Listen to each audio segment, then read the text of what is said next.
Madame, Messieurs, bienvenue dans ce plateau spécial lié aux 75 ans de commémoration des Nations Unies au niveau mondial, créé au lendemain de la Seconde Guerre mondiale. L'Organisation des Nations Unies a cette année 2020 75 ans, un 75e anniversaire qui tombe en plein milieu de la pandémie liée à la Covid-19, une pandémie qui a bouleversé, vous le savez, le fonctionnement des États et mis à mal l'économie mondiale.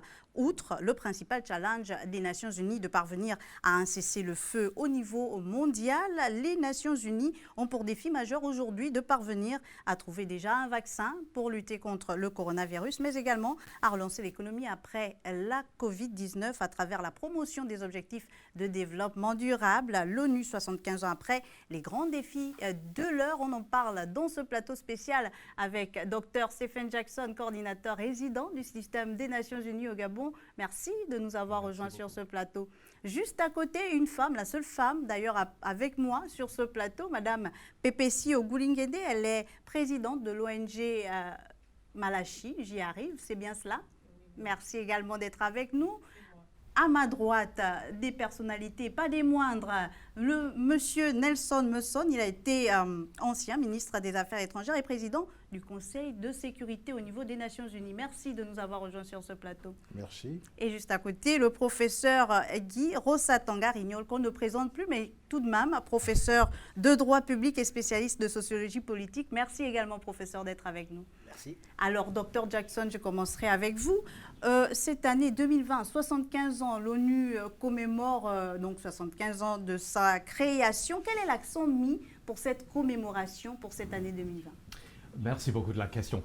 L'accent, c'est simplement que nous commémorons 3 anniversaires exceptionnels cette année 2020. Tout d'abord, le 17 août de cette année, nous avons, n'est-ce pas, marqué la 60e anniversaire de l'indépendance du Gabon comme république indépendante lors de la période de la décolonisation. Deuxièmement, comme vous avez déjà dit, il y a 75 ans, 1945, la naissance, décembre de la Deuxième Guerre mondiale, de l'Organisation des Nations Unies. Et bien sûr, en 1960, il y a 60 ans maintenant, septembre, l'adhésion du Gabon comme république indépendante, souveraine, au sein de la famille des États membres des Nations Unies. Alors, c'était notre objectif de célébrer ces 3 grands anniversaires ensemble et surtout avec une orientation envers l'expérience de cette expérimentation dans le multilatéralisme au monde, cette coopération internationale inédite, et comme ça de voir un tout petit peu l'orientation pour les 75 années à venir. Merci beaucoup, docteur. Professeur, je me tourne vers vous. La Charte des Nations Unies est adoptée en juin 1945 et entre officiellement en vigueur le 24 octobre de la même année. Peut-être nous faire un bref rappel historique de tout ce qui s'est mis en branle au lendemain de cette Seconde Guerre mondiale. Alors, je ne sais pas s'il faut commencer par la Seconde Guerre mondiale, parce qu'en réalité, pour parler de l'Organisation des Nations Unies, il faut se souvenir d'où nous venons. Bien sûr. Et d'où nous venons, quand je dis nous, c'est ce qui existait à cette époque-là comme monde, et ce monde se réduit essentiellement à l'Europe de l'époque. Et cette Europe, elle est caractérisée par quoi? Elle est caractérisée par une succession de conflits, de guerres, guerre de 100 ans, guerre de succession, une multitude de guerres qui conduisent à la convocation de la première conférence de la paix de 1899 à La Haye. C'est la première tentative pour les puissances de l'époque de se mettre ensemble et essayer de trouver les voies et moyens de mettre un terme à cet état de guerre permanent.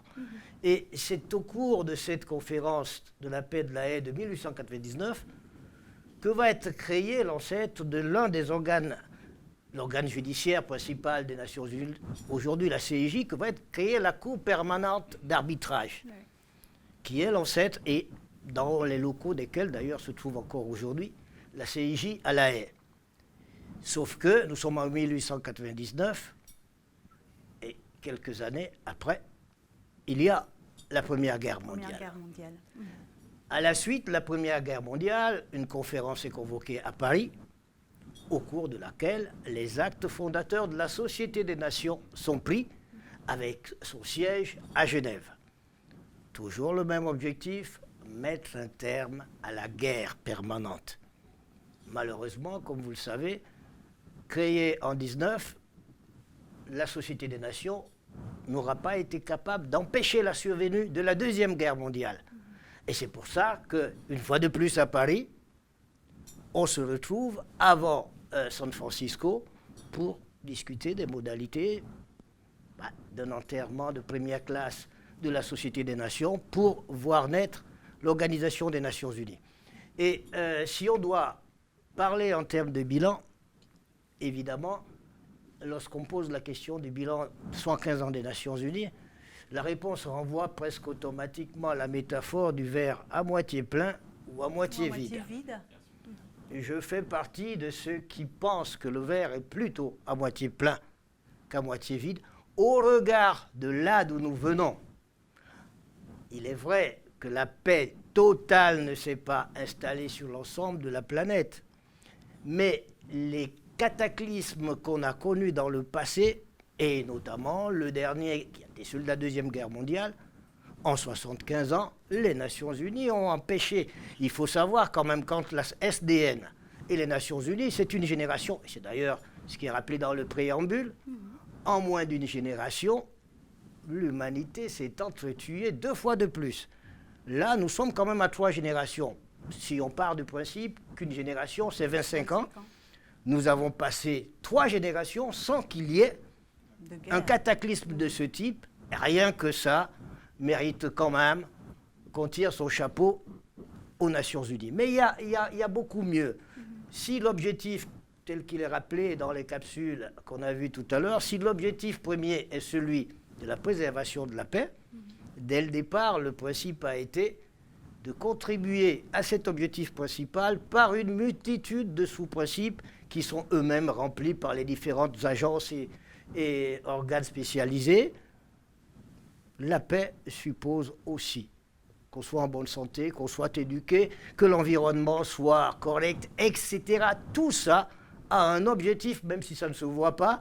On ne voit pas trop le rapport entre le réchauffement climatique et la paix. Et pourtant, il y a de forts risques de déflagration si le climat continue à se dégrader tel que nous l'avons constaté ces dernières années. Donc pour toutes ces choses, il faut pouvoir reconnaître quand même ce mérite aux Nations Unies. Et peut-être un dernier point qui n'est pas le moindre, c'est la production normative. Le droit international tel qu'il existe aujourd'hui est, pour l'essentiel, la production normative des Nations Unies. Je prendrai qu'un seul domaine, qui est celui de la mer. L'humanité n'a pas découvert la mer aujourd'hui, des gens naviguent depuis des millénaires. Mais il n'y avait pas de droit de la mer en tant que tel, en dehors de quelques coutumes éparses que tout le monde n'était pas obligé de respecter. C'est par les Nations Unies qu'on a aujourd'hui un véritable corpus juridique, et notamment dans le cadre de la Convention de Montego Bay, donc la Convention des Nations Unies sur le droit de la mer. Mais il faut savoir que tout ça n'était pas acquis. La première conférence de codification en matière de droit de la mer est convoquée à Genève au milieu des années 50. La négociation dure de 1956 quasiment jusqu'en 1982 où la convention est signée en Jamaïque à Montego Bay. Et ce n'est que 10 ans plus tard, en 1992, que la convention entre en vigueur. Aujourd'hui, nous savons quelle est la largeur des eaux intérieures d'un pays, quelle est la largeur de la mer territoriale d'un pays, quelle est la largeur de sa zone économique exclusive, quelle est la largeur de son plateau continental. Et ensuite, c'est la haute mer et les fonds marins qui appartiennent à l'ensemble de l'humanité. Mais avant ça, personne ne le savait. Savez-vous comment on calculait la largeur de la mer territoriale avant tout ça? À la portée des canons, madame. À la portée des canons, c'est-à-dire que plus vos canons portaient, si vous avez des canons qui portent sur 10 km, eh bien, la largeur de votre mer territoriale est de 10 km. Et si vous êtes pauvre et que vous n'avez même pas de canon, votre moyenne, on a tous aujourd'hui, il y a un normatif. standard. Voilà, et c'est important. Et c'est important. Monsieur Nelson Messon, alors on en vient au Gabon. Que devrait déjà représenter cette commémoration des 75 ans de l'ONU pour le Gabon? Alors, quelques compléments d'histoire. Le mois d'août 1960 est vraiment un mois historique. C'est le 17 août que le Gabon devient indépendant. Et c'est le 23 août que le Conseil de sécurité, alors présidé par la France, recommande à l'Assemblée générale des Nations unies d'admettre le Gabon comme nouveau membre. Et donc le 20 septembre, le Gabon devient officiellement membre des Nations unies sous la présidence de l'Irlande. Donc ce petit complément d'histoire valait la peine qu'on le fasse, d'être mentionné. Alors, le Gabon et les Nations unies, j'ai envie de dire, la contribution du Gabon à l'action des Nations unies, là aussi, c'est un sujet vaste qu'on ne peut pas épuiser en l'espace d'un plateau de télévision. Il faut d'abord simplement dire que le Gabon, comme beaucoup d'États membres, est attaché aux valeurs défendues par la Charte de San Francisco que le professeur Rossatanga a mentionné tout à l'heure. Ces valeurs-là, c'est bien sûr la préservation de la paix, c'est préserver la paix dans un monde où la prospérité doit être partagée en promouvant la démocratie, le respect des droits de l'homme, la gouvernance, et ainsi de suite. Donc le Gabon est attaché à ces valeurs-là de la charte. Et on le voit parce que les chefs d'État gabonais sont toujours présents, n'est-ce pas, lorsque l'Assemblée générale des Nations unies se réunit. Ça montre donc cette importance-là. On le voit aussi parce que le Gabon a toujours cherché à participer, à contribuer aux activités des différents organes des Nations unies. Oui. Alors, et c'est à ce titre-là que ma modeste personne, en 2011, n'est-ce pas, nous nous retrouvons à représenter le Gabon au Conseil de sécurité des Nations unies. Monsieur Nelson Messon, peut-être des moments forts à nous partager par rapport à votre présidence au niveau du Conseil de sécurité. Alors, le Gabon passe 2 années au Conseil de sécurité, 2010 et l'année 2011. En 2011, on préside le Conseil de sécurité au mois de juin 2011 et le point culminant de cette présidence, c'est lorsque le président de la République gabonaise, le chef d'État, son Excellence Ali Bongo Ondimba, vient présider une séance de haut niveau sur la question du VIH-Sida dans les conflits. C'était une question qui jusqu'ici avait été débattue dans une précédente résolution en 2000. Mais il nous était apparu, au regard, n'est-ce pas, des développements sur le terrain dans certains conflits en Afrique, notamment en République démocratique du Congo, de reporter cette question-là et de lui donner un certain relief au Conseil de sécurité. Nous avons été soutenus en cela par quasiment l'ensemble des membres du Conseil de sécurité. Le président de la République a présidé cette séance qui a été sanctionnée par l'adoption de la résolution 1983, n'est-ce pas, le 7 juin 2011. C'est un temps fort, n'est-ce pas? L'autre temps fort de notre présidence, et nous l'avons signalé dès le début, c'était de travailler sur notamment le renouvellement de tous les mandats des opérations de maintien de la paix en Afrique, n'est-ce pas? Il y en avait quand même en République centrafricaine, au Soudan, n'est-ce pas, au Mali, et ainsi de suite.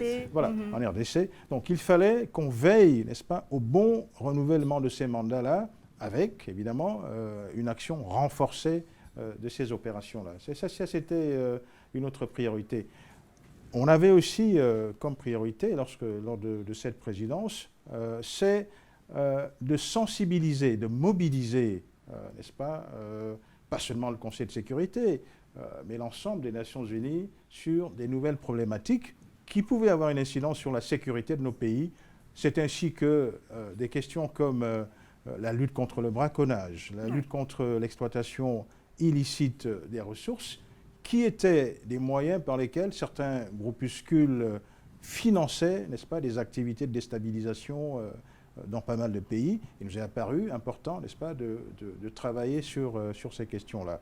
Alors, au-delà de la préservation de la paix et de la sécurité, c'est-à-dire qui sont le domaine, n'est-ce pas, prioritaire de l'organisation, sur les questions de développement durable, là aussi, on a tenu à participer à l'effort multilatéral sur les questions environnementales, notamment. Et lorsqu'il s'est agi d'adopter le passage des objectifs du millénaire aux objectifs de développement durable, là aussi, on a été actif à travers, n'est-ce pas, des mandats dans certains organes. C'est ainsi que nous avons participé aux travaux de l'ECOSOC. On aura certainement l'occasion de revenir avec plus de détails sur ces mandats-là. Madame Pepesi Ogulinguédé, à votre niveau, vous en tant que société civile, comment vous êtes des acteurs qui contribuez à finalement l'atteinte de ces objectifs-là, sinon à la prise de ces résolutions au niveau du système des Nations Unies? Monsieur Nelson Musson parlait de la résolution 1983 liée au VIH-Sida dans les zones de conflit, etc. Vous, en tant qu'acteur de la société civile, quel est votre mot, quelle est votre contribution, voilà, sur les avancées au niveau du Gabon? Grâce aux Nations Unies, le citoyen a une place vraiment importante. Donc le caractère inclusif du développement est mis en avant. Et donc dans tous les processus, la société civile, je parlerai essentiellement des femmes. Tout à l'heure, le professeur parlait de la haie. Et ça me rappelle justement une formation des femmes médiatrices. Donc vous voyez combien de fois c'est concret. On se retrouve dans des instances aux Nations Unies et on donne la parole aux citoyens. Et concernant les résolutions, nous avons la résolution 1325 Femmes, Paix et Sécurité de 2000 qui fête son 20e anniversaire ce samedi.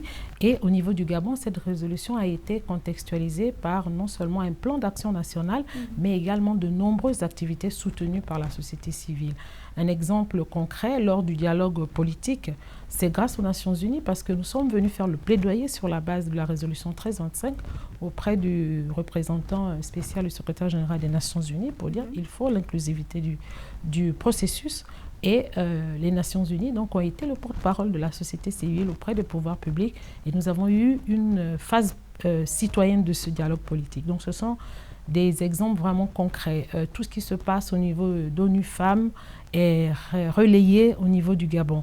Les objectifs de développement durable dont on parle, nous avons un des objectifs dédiés exclusivement aux femmes. Donc c'est vraiment une instance qui accompagne, notamment au niveau du Gabon. Si je suis là, c'est parce que depuis près d'une vingtaine d'années, nous travaillons régulièrement avec les Nations Unies qui travaillent dans le cadre du renforcement des capacités, de l'accompagnement des... Donc je crois que c'est aussi, pour le citoyen, c'est une aubaine de savoir qu'une grande institution comme celle-là peut faire preuve d'écoute active et même, pourquoi pas, souvent créer le lien avec les gouvernants. Je pense que ça peut, en tant qu'acteur de la société civile, ce que je peux vraiment donner comme information pour le moment, pour montrer la proximité, la réalité en fait de l'apport des Nations Unies auprès du quotidien des acteurs de la société civile et notamment les femmes au Gabon. Docteur Jackson, à votre niveau, est-ce que vous le ressentez, cet apport de la société civile et de l'État? Est-ce que vous ressentez cette collaboration des différents acteurs avec le système des Nations Unies que vous dirigez actuellement? À mon avis, le Gabon a contribué massivement au travail des Nations Unies. Et là, je ne parle pas seulement de l'organisme en soi, le secrétariat et ses agences particulières, mais les Nations Unies, à la fin, c'est quoi? Les Nations Unies, nous, les peuples des Nations Unies, sont les premiers mots de la Charte des Nations Unies. Et bien sûr, et comme le professeur Rosatanga a déjà souligné, je peux dire peut-être les briques de Lego, desquelles les Nations Unies ont construites depuis le début sont les États membres, les 193 États membres. Et le Gabon, à mon avis, a compris depuis le début, tout d'abord, son rôle, son importance en tant que république indépendante, souveraine, mais dévoués à la collaboration internationale. Et pour faire le point un tout petit peu avec ce que M. Messon nous a dit, c'était par coïncidence l'Irlande, mon pays, qui a accueilli le Gabon aux Nations Unies tout au début. L'Irlande et le Gabon ont beaucoup de choses en commun. Nous sommes tous les deux des pays d'assez faible population, assez modeste population. Et les Nations Unies nous donnent la chance de boxer au-dessous de notre classe, de faire entendre, de faire écouter notre voix au niveau international. Et surtout, et maintenant j'arrive à la question de l'implication des différentes couches de la société gabonaise, si nous identifions quelques 3, 4, 5 grands domaines d'action et nous focalisons nos énergies là-dessus. Oui. Et depuis le début, le Gabon était très fort dans quoi? Tout d'abord, la médiation, médiation à la paix. Le feu président Omar Bongo a été un grand médiateur, main à main avec l'Union africaine et les Nations Unies pour faire la paix en Afrique dans plusieurs conflits. Le maintien de la paix, mentionné par nos deux camarades déjà. Le Gabon a contribué de manière vaillante avec ses fils et ses filles en RCA, dans les... Beaucoup, oui, à verser du sang déjà. Les contingents qui vont souvent... Cinq fils du Gabon ont donné leur vie, la sacrifice la plus profonde. Troisièmement, l'action climat, déjà mentionnée. Et c'était, dirais-je, une thématique phare pour le Gabon depuis le début, et vous avez contribué massivement à façonner ce débat au niveau des nations. Et bien sûr, la question des femmes, le Gabon par exemple a piloté il y a 10 ans une autre résolution de l'Assemblée générale historique concernant les droits des veuves. Et c'était le Gabon, son Excellence le Président et la Première Dame, qui étaient là pour vraiment encourager, voire presque obliger les autres 92 pays, États membres, d'accepter cette résolution avec toutes ses implications. Alors, la société civile, le gouvernement, la population en général, bien sûr les médias, ont contribué massivement à ce travail de collaboration, de coopération au niveau mondial. Alors, professeur, est-ce que finalement ce leadership du Gabon au niveau des Nations Unies a su être démontré dès le début, dès l'adhésion du Gabon aux Nations Unies, ou bien c'est avec le temps que le Gabon a réellement pris conscience qu'il pouvait également faire entendre sa voix? Je crois que mon ami Stephen Jackson a déjà répondu à la question lorsqu'il a fait le lien entre l'Irlande et le Gabon. La communauté, ce qui s'appelle la communauté internationale, mais qui est en réalité une société internationale qui n'arrive pas à devenir une communauté, la société internationale est un grand orchestre où vous avez des violons, où vous avez des tambours, où vous avez des contrebasses, et puis vous avez quelques petites flûtes comme nous qui essayons de contribuer à l'harmonie universelle par rapport à ce que nous sommes, par rapport à ce que sont nos moyens. Mais si vous permettez, je pense qu'on a été quand même très positif jusque-là, dans le sens du verre à moitié plein. À moitié plein. Le verre reste à moitié vide.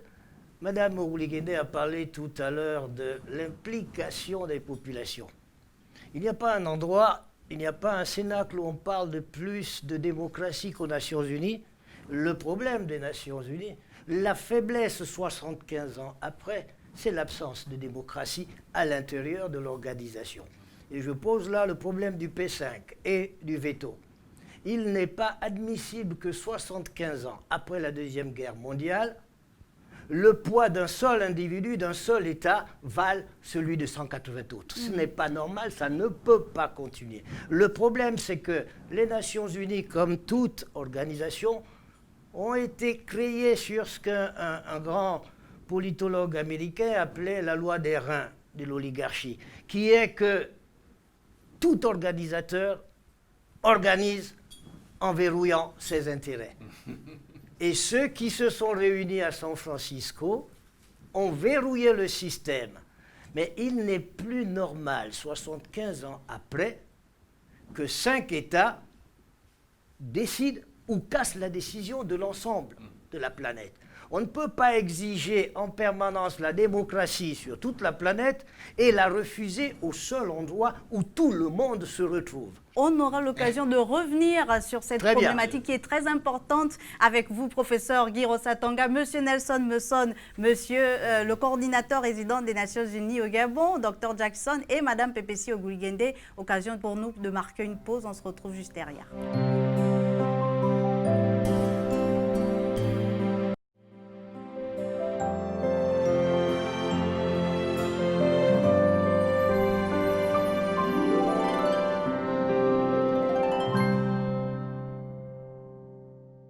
Nous sommes de retour dans ce plateau spécial consacré aux 75 ans d'existence de l'ONU, les défis actuels. On en parle avec vous, professeur Guy Rossatanga.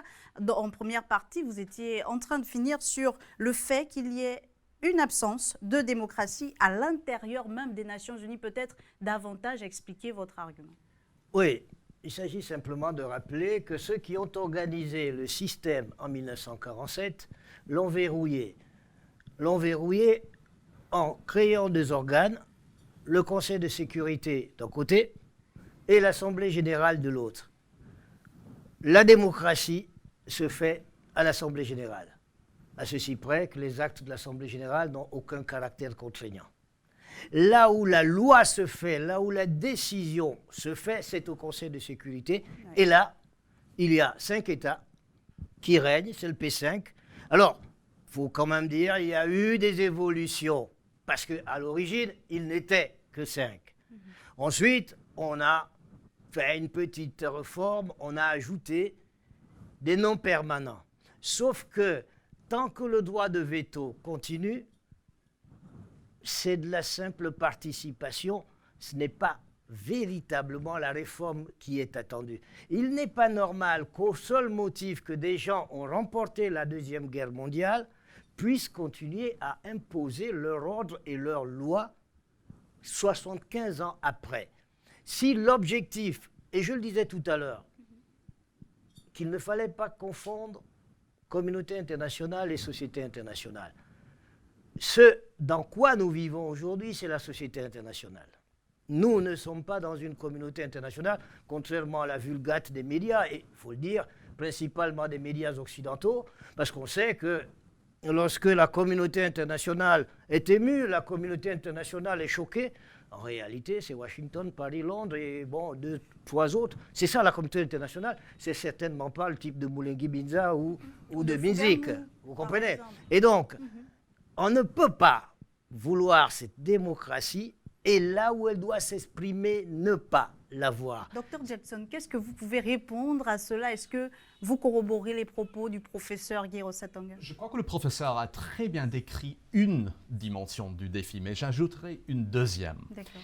Parce que pour moi, le monde s'est changé beaucoup depuis ces 75 ans. Et le défi de réinventer le multilatéralisme maintenant pour le 21e siècle, c'est de répondre à cet écart démocratique dont parle le prof, mais aussi la deuxième dimension, c'est quoi? C'est le fait qu'il y a maintenant plusieurs communautés internationales, plurielles, à travers la société civile mondiale, à travers les nouvelles technologies qui vont faire éventuellement que oui, le petit Gabonais lambda dont vous parlez, prof, assis dans un quartier ici, peut se faire écouter avec ses alliés à Washington, à Paris, mais aussi en Séoul ou à Rio de Janeiro, sur la question de l'action climat, par exemple. Alors, comment est-ce qu'on va réinventer un multilatéralisme version 2.0 pour les 75 ans devant nous, qui tient en compte la voix de la société civile, bien sûr, la voix des citoyens mondiaux. Ce n'est pas pour dire qu'on peut oublier le pouvoir, l'importance des États souverains, qui resteront toujours, je crois, dans l'ADN des Nations Unies, mais qu'on peut ajouter aussi cette autre dimension de la sociétale, de la sociale, du global. Et à travers les forums organisés par des moyens virtuels maintenant, la pandémie Covid-19 nous a montré que c'est possible. Et c'est pas très cher. Et c'est ça qui m'intéresse. Est-ce que finalement, après cette pandémie-là, puisque vous en parlez, on sort de là mieux outillé et plus fort pour travailler ensemble? Inch'Allah, oui. Ouais. Les outils sont là. Est-ce que cette volonté va continuer? Je vous donne un exemple très banal, hein, mais on a organisé, au cours de cette année des anniversaires, on a organisé des forums avec la jeunesse gabonaise. Ouais. Tout au début, l'idée, c'était simplement d'inviter une cinquantaine de jeunes dans une salle quelconque, dans une église. Hein. Mais la pandémie nous a obligés de la faire par Zoom. Et subitement, on a découvert qu'au lieu de la faire dans X quartier de Libreville, on peut mélanger des voix, des ressortissants jeunes de OIM et de Chibanga et de Libreville et de Lambaréné. De Mouila, de Fougamou. Voilà. Et subitement, c'était très facile. Bon, il y avait toujours des défis techniques, vous pouvez imaginer, mais quand même, c'est très bien allé. Est-ce qu'on peut faire la même chose au niveau mondial maintenant? Pourquoi pas? C'est l'interrogation. Monsieur Nelson Messon, finalement, est-ce que le Gabon a joué sa partition dans la résolution de ou du moins pour relever ce défi évoqué par le professeur Guirassy Tanga? Alors, démocratiser la gouvernance mondiale, c'est d'abord réformer le Conseil de sécurité, c'est réformer la gouvernance de certains organes importants du système des Nations Unies, la Banque mondiale, le Fonds monétaire international et bien d'autres. Là où, aujourd'hui, il faut le dire, la décision, c'est d'abord la décision des États qui apportent certainement la plus grande part des ressources. Il faut qu'on revienne, n'est-ce pas, à un modèle où la démocratie réelle puisse s'exercer. Ça prendra un temps, mais c'est cela l'objectif que nous devons poursuivre. Le Gabon, bien sûr, sur la question de la réforme du Conseil de sécurité, il y a deux éléments. Il y a la question du veto, n'est-ce pas, qui est vraiment la question centrale de la réforme du Conseil de sécurité. Et puis il y a la question de l'élargissement, n'est-ce pas. Le Gabon, bien sûr, lorsque nous étions au Conseil de sécurité, et peut-être après, s'est intéressé à cette question. Nous nous sommes mobilisés avec d'autres États qui étaient désireux, n'est-ce pas, de faire bouger les lignes à travers diverses concertations, divers groupes de travail. Nous y avons participé, n'est-ce pas? Et cela aussi parce que l'Afrique avait aussi déjà pris une position sur la question de la réforme du Conseil de sécurité. Donc il fallait que pour le Gabon, pays africain qui adhérait à la position africaine, travailler pour faire avancer cette position africaine-là. Alors, ça c'est le Conseil de sécurité, mais on le voit aussi dans les grandes organisations du système.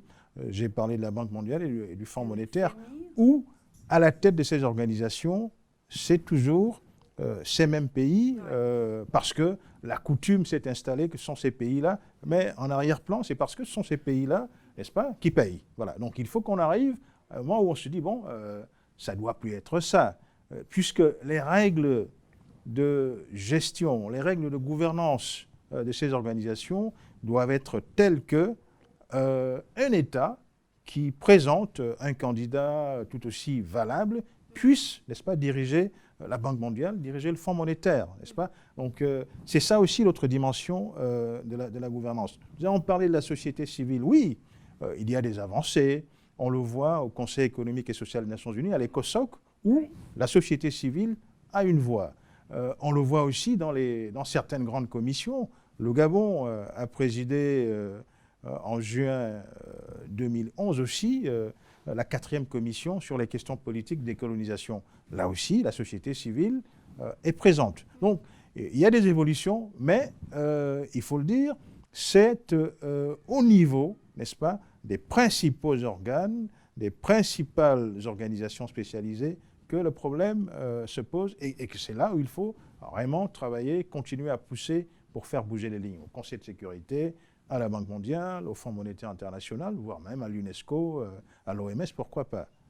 Démocratisation, voilà. élargissement. Voilà. Quel est le regard de la société civile par rapport à toutes ces problématiques? Est-ce que le fait que les choses bougent, comme l'a rappelé M. Nelson Messon, suffisent pour la société civile gabonaise? Vous savez que c'est une œuvre humaine, donc c'est une œuvre en construction. On a salué les avancées, mais effectivement les défis sont nombreux. Tout à l'heure, on a parlé de la résolution 189 sur les veuves, qui est le fruit du plaidoyer de la Première Dame, pour montrer combien de fois, lorsque un individu peut se retrouver à la tribune des Nations Unies, quel peut être vraiment le rendu.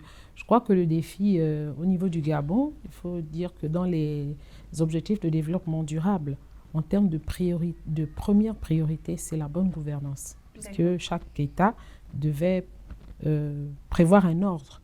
Et le défi, justement, dans la bonne gouvernance, c'est la participation citoyenne. Sans participation citoyenne, on ne peut pas parler de bonne gouvernance. Donc ça, c'est vraiment l'un des grands défis. Et tous les jours, dans les médias, chaque fois qu'il y a un discours du chef de l'État ou du Premier ministre, ce terme bonne gouvernance est prononcé. Donc nous sommes vraiment en attente pour voir concrètement, il y a des initiatives comme l'initiative pour partenariat pour un gouvernement ouvert qui institutionnalise véritablement le partenariat entre le gouvernement et la société civile. Nous espérons vraiment, et le chef de l'État avait déjà pris cet engagement aux États-Unis en 2014, que le Gabon devait y adhérer. Donc ça, ce sont des signes qui montrent qu'il y a d'abord une reconnaissance du travail de la société civile et qu'on permette également aux citoyens de contribuer. Parce que les politiques publiques sont mises en œuvre par le citoyen. Il faut qu'il comprenne d'abord l'intérêt de tout ça. Donc il y a aussi un travail de préparation, d'accompagnement. On parle des Nations Unies. Pour aller prendre la parole à la tribune des Nations Unies, il faut faire un travail préalable. C'est ce que Mme Pepesi souligne, Dr Jackson, parce qu'on a l'impression que lorsqu'on parle des Nations Unies, c'est le système, c'est les grands bureaux, c'est des messieurs en veste et cravate, mais le citoyen gabonais lambda de Fougamou, de Kingélé ou d'Achibichos, lui, il ne comprend pas forcément. On a eu la Covid-19. Quel a été le rôle des Nations Unies finalement pour freiner cette pandémie au niveau du Gabon déjà? Comment vous avez contribué à faire comprendre votre rôle aux citoyens lambda? Merci beaucoup. La Covid dans juste un instant, mais tout d'abord de dire ce que j'ai dit avant la pause. Nous, les peuples des Nations Unies. Alors, les Nations Unies, c'est nous tous, hein, et très sincèrement, c'est pas seulement les organisations, c'est pas seulement les États, c'est tous les presque 8 milliards de personnes sur la planète. Mais comment on implique le citoyen à cette dynamique-là? Mais voilà le défi. Oui, monsieur Nelson. Il y a dans certains pays, n'est-ce pas, des associations des Nations Unies. Alors, donc des citoyens qui se réunissent, qui créent une association des Nations Unies pour promouvoir, n'est-ce pas, pour faire connaître les Nations Unies, pour faire en sorte que la société civile de ce pays-là travaille davantage avec les Nations Unies. Bon, et là-dessus aussi, on peut solliciter les Nations Unies qu'ils aident dans un pays comme le Gabon à renforcer les capacités de la société civile, à mieux aider la société civile à se développer pour qu'elle puisse, n'est-ce pas, jouer ce rôle qu'on peut attendre d'une société civile dans un pays comme le Gabon. Professeur Satonga, est-ce que finalement cette société civile aujourd'hui est assez prête pour mener ce leadership qu'on attend d'elle? Je vais faire de la peine à Mme Ougouliéné, mais je n'en ai pas l'impression. Je n'en ai pas l'impression parce qu'en réalité, la vie associative est une culture. C'est une culture que malheureusement nous avons perdue dans ce pays. C'est une culture qui suppose deux choses, dévouement, engagement, et peut-être la chose essentielle à laquelle nous sommes confrontés, bénévolat. Nous sommes une société où l'argent a pris une telle place que personne ne veut rien faire pour rien, y compris pour lui-même. Je vais vous donner un exemple simple. Vous habitez un quartier dont on sait, ça a commencé qu'au moment des grandes pluies, on va se retrouver inondé parce que tout le monde balance ses ordures dans le caniveau. C'est des faits, vous le savez autant que moi. Oui. Bien, il faut vous payer pour enlever la saleté que vous avez mis vous-même dans le caniveau et qui va vous inonder. C'est un problème. Je caricature volontiers, mais la réalité, nous la connaissons, elle est celle-là. Mais alors, comment on inverse la tendance? Comment on change les mentalités? Eh bien, écoutez, je voudrais déjà saluer le travail d'un certain nombre d'associations et l'engagement individuel de certaines personnes, comme celle qui est en face de moi, mais qui sont encore aujourd'hui quelques petites gouttes d'eau dans l'océan du Gabon. Il faut un véritable engagement citoyen. Il faut quand même qu'on arrive à un moment à ce que dans ce pays, les habitants de ce pays commencent eux-mêmes par mériter ce beau nom de citoyen. Un citoyen, c'est des droits et des devoirs. Or, nous nous sommes inscrits depuis un certain temps dans une problématique qui n'est qu'une problématique de droit. Et donc, même lorsque nous nous organisons en association, c'est pour réclamer des droits, ce n'est pas pour assumer des devoirs. Or, les deux vont ensemble. S'il n'y a pas ça, c'est pas possible. Madame Pepesio Gouligende, les défis sont énormes, mais à votre niveau, il y a des chiffres, il y a un combat qui est mené, il y a des actions qui sont menées. Racontez-nous un peu à votre niveau, comment vous faites pour inverser cette tendance-là? En termes de chiffres, je peux déjà dire que le Gabon compte plus de 1000 ONG et associations. Quand même. Sauf que ce travail n'est pas valorisé parce que toutes les associations n'ont pas les moyens pour passer dans les médias. Donc, celles qui sont dans les médias ne sont que la face visible de l'iceberg. Il y a un travail. Mais vous avez parlé de mentalité. Oui. Je crois que c'est aussi un défi pour les gouvernants de façonner le citoyen qu'il veut parce que c'est obligatoire. C'est pour ça qu'aujourd'hui, nous nous retrouvons avec un taux de pauvreté qui avoisine près de 45% à l'intérieur du pays. Ouais. C'est parce que le citoyen, malgré toutes les opportunités, enfin le Gabonais, malgré toutes les opportunités, malgré toutes les politiques publiques, il ne sait pas comment avoir accès à toutes ces opportunités. Mais c'est là également votre rôle de lui permettre d'avoir accès. Nous le faisons et le Gabon est l'un des pays, malheureusement, qui ne finance pas la société civile. Même la Guinée équatoriale, voilà, la société civile. Donc il faut les considérer comme des acteurs à part entière et leur donner les ressources nécessaires avec une obligation de redevabilité puisqu'il s'agira de l'argent du contribuable et également les accompagner à être structurés. Il y a une maison des acteurs de la société civile. Il y a eu des initiatives. Oui. Malheureusement, elles se sont arrêtées parce que c'était l'Union européenne et les Nations unies qui avaient commencé ce travail dans les années 2000, si je ne me trompe pas, pour structurer. Et les premiers acteurs phares de la société civile qu'on connaît aujourd'hui ont eu la possibilité d'être formés et accompagnés dans ces structures. Dr Jackson. Mais là, c'est maintenant que je viens à la question de la Covid, parce que pour moi, c'est la Covid qui commence à changer le dynamique. Pour répondre à votre question précise, bien sûr, les Nations Unies, j'espère, ont contribué à la lutte contre la Covid. Nous étions sur les frontes lignes avec OMS, avec les services de la santé de l'État et beaucoup d'autres dimensions. Le gouvernement a beaucoup contribué, mais la population aussi. La population a déjà contribué massivement à cette lutte.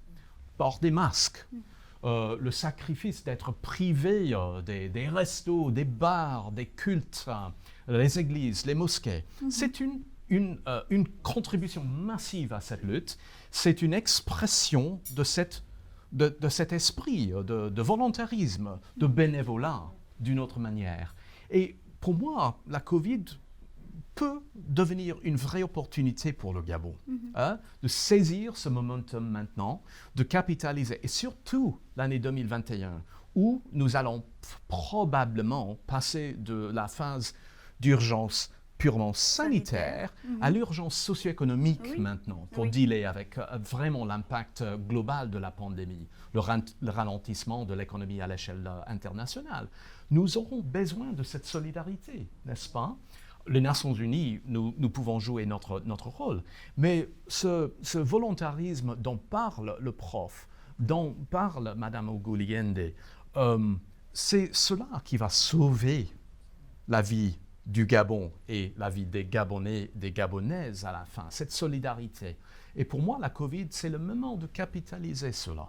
On parle, Dr Jackson, de l'appui du système des Nations Unies aux États, notamment à travers des cycles de partenariat Cadrieno, vous me corrigez si je prononce mal. Qu'en est-il exactement de celui qui couvre la période de 2018 à 2022? Il y a eu la Covid, donc un ralentissement. Est-ce que vous êtes confiant que vous allez atteindre les objectifs en 2022? Bon, le secrétaire général a déjà dit, même avant la pandémie, que le monde n'était pas sur les bons rails pour arriver aux ODD en 2030. Hein.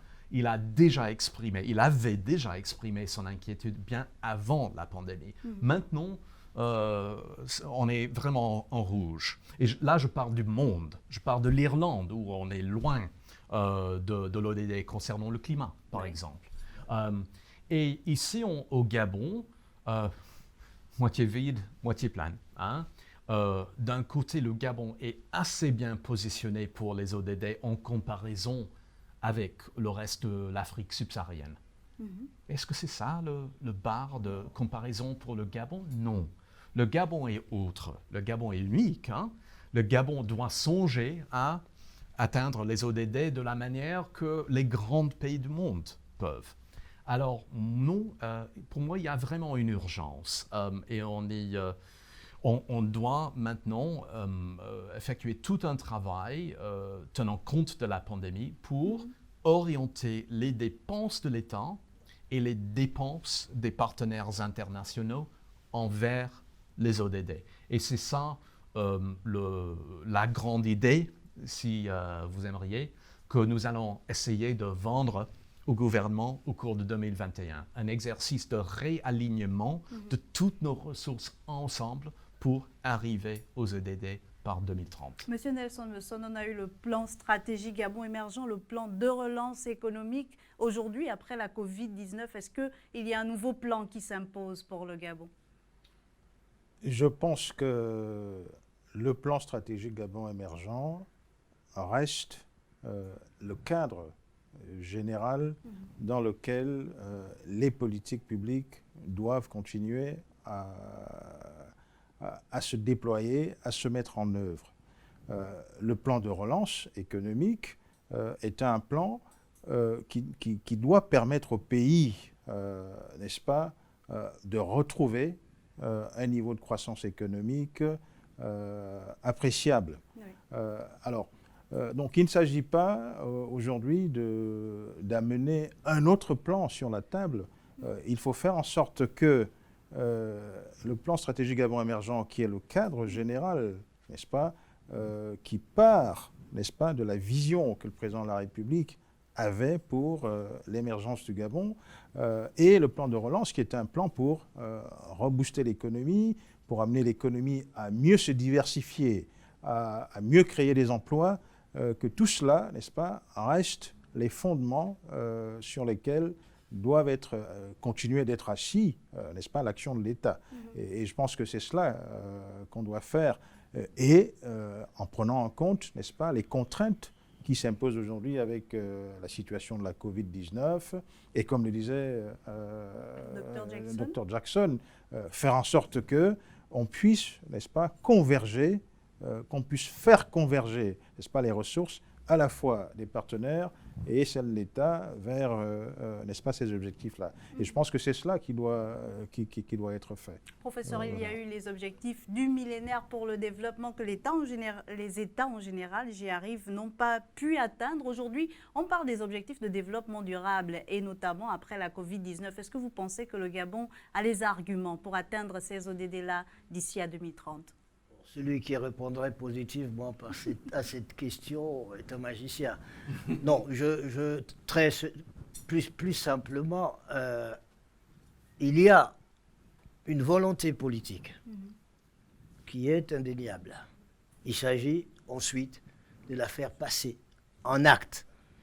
L'engagement du Gabon au niveau des Nations Unies sur ces problématiques ne souffre pas la discussion. Oui. C'est clair. Il s'agit de passer l'étape du discours, mais qui est fondamentale, parce que c'est ça le fondement. Il y a une politique publique qui est énoncée, il s'agit, et là-dessus, on ne peut qu'aller dans le sens énoncé tout à l'heure par le Dr Jackson, qui est de réorienter les ressources, réorienter les moyens en accord avec les partenaires pour, non pas, il ne faut pas rêver, et je ne connais pas beaucoup de pays, et encore plus à la suite de cette catastrophe sanitaire, qui atteindront ces objectifs. Il ne faut pas rêver. Parce que j'ai bien peur que nous n'ayons encore rien vu. Je ne parle pas de la catastrophe sanitaire, mais de la catastrophe sociale et économique qui va suivre partout. Qui va suivre partout. À partir de ce moment, il faut rationaliser les choses et faire en sorte que les dépenses soient effectivement orientées vers la réalisation de ces objectifs.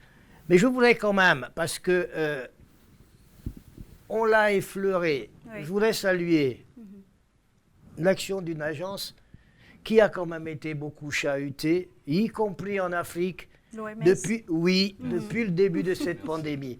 C'est fondamental.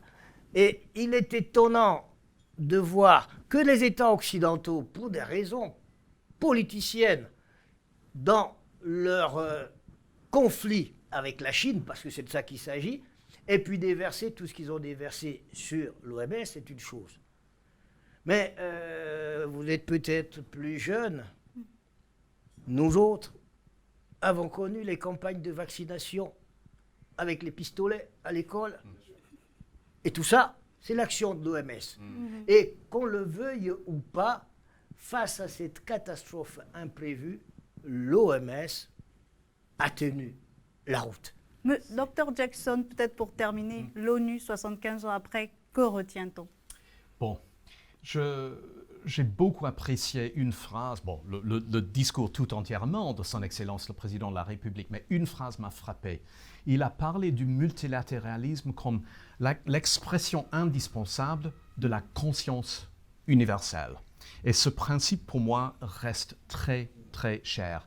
Tous les défis que nous avons actuellement, la pandémie, le changement climat et le développement durable sont des défis au niveau mondial et demandent une action concertée, collaborative.